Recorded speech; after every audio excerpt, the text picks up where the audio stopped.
Hi everyone, ఈరోజు నేను కొబ్బరన్నం చేస్తున్నాను మా బాబు ఒక్కడికి సరిపడగా. సో దానికి కావాల్సిన ఇంగ్రీడియంట్స్ ఏంటో చూద్దాం రండి. ముందుగా రెడ్ చిల్లీ, కరివేపాకు, పోపు దినుసులు, కిస్మిస్, జీడిపప్పు, కొబ్బరి అండ్ కొంచెం గీ అండ్ ఇంగువ అండ్ కొంచెం ప్లెయిన్ రైస్ యాడ్ చేయడానికి. ఇప్పుడు ముందుగా నేను ఇక్కడ ఆయిల్ వేసుకుంటున్నాను.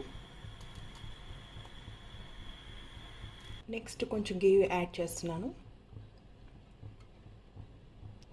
గీ హీట్ అయిన తర్వాత కొంచెం కిస్మిస్, కాజు వేసుకున్నాను. ఫస్ట్ కిస్మిస్ అండ్ కాజు ఫ్రై చేసుకొని తీసుకోవాలి. మీకు ఇంట్రెస్ట్ లేకపోతే స్కిప్ చేయొచ్చు. కిస్మిస్ ఫ్రై అయిపోయాయి. ఇప్పుడు ఇంకా నేను రిమూవ్ చేసుకుంటున్నాను.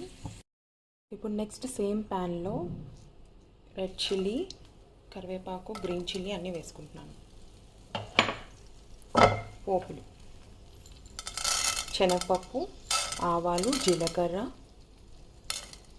మినప్పప్పు ఇవి కావాల్సినవి పోపులకి.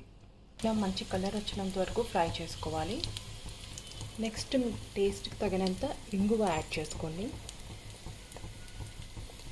మీ టేస్ట్కి తగినంత.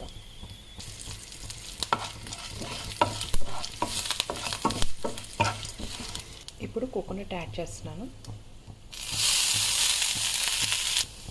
జస్ట్ 1-2 మినిట్స్ లో ఫ్లేమ్లో ఫ్రై చేసుకుంటే సరిపోతుంది. కోకోనట్ నేను ఒక్కరికే కాబట్టి చాలా తక్కువ తీసుకున్నాను.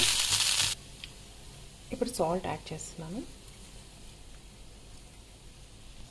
ఈ స్టేజ్లో ముందుగా వేపుకున్న కాజు, కిస్మిస్ కూడా యాడ్ చేస్తున్నాను. కోకోనట్ ఎక్కువ కలర్ రావక్కర్లేదు. ఇప్పుడు రైస్ యాడ్ చేస్తున్నాను. ఇది బాగా మిక్స్ చేసుకోవాలి రైస్ యాడ్ చేసుకున్నాక. అంతే, yummy yummy coconut rice ready to serve now. It's very simple, tasty.